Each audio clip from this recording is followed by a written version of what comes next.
I was in the right place at the right time. But you have to take advantage of your opportunities. The first thing I would say to women is that they need to always speak up, not be afraid to voice their opinions, because I find that women generally are, very timid about voicing their opinions. They're getting better, but still don't always speak up. So that would be my first advice to women. Second is that think of yourself as equal to anyone else, because it's what you think and your mind that dictates how you behave and how your actions and so on. So I think that that was the second lesson that I would give to all young women starting out in a profession.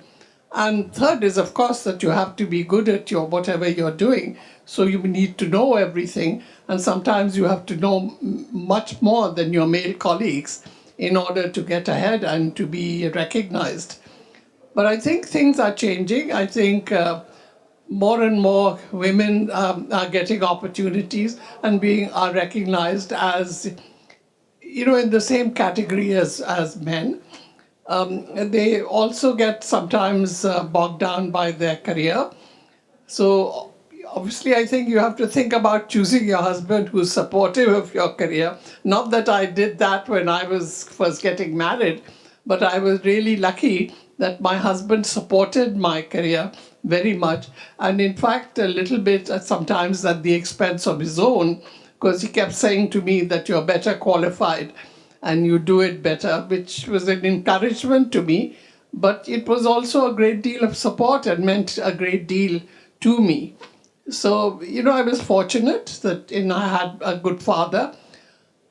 Because in my days, the father actually decided what all the children would do, and whether I would go to college or not was a big concern for me. And he was quite shocked when he heard that I was a bit concerned about going to college. And he said to me, you will do whatever you choose to do, and you have the same opportunities as your brothers. And if you want to study somewhere else, you will go wherever you want to go. So, in those circumstances at that time, I was really fortunate, because you can't actually go out and decide I can be independent, because you really can't. But in today's world, girls can. And I think that's the big change that has happened. If they choose not to articulate their views and their, concerns or their decision about their own future, then in fact, I would say now girls have themselves to blame. They can't pin it on anyone else because they now have the opportunity. And I think this is a most fortunate thing.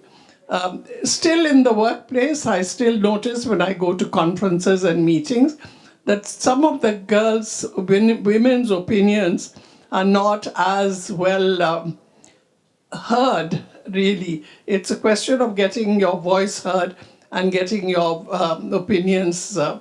But if you get some mentors, and I made it a special point to always recognize a woman who, in fact, had voiced an opinion and who was being ignored by her colleagues and was too timid to speak up. So I tried to do that a little bit. I think that you can't treat women differently to men. They have all to be treated the same. But I would encourage young women to take advantage of all the opportunities that come their way. Do the things that you actually want to do, not what you think is expected of you to do.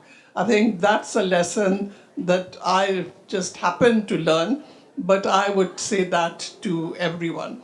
If I had any regrets, I can't think of too many. It would be that I would spend a little more time with my children, but my children seem to have grown up very well and are doing well. So obviously they didn't seem to mind. And when you asked them, they said no, they were fine because they had a secure home and a secure home environment. So it means that you must also have a good husband and a good family.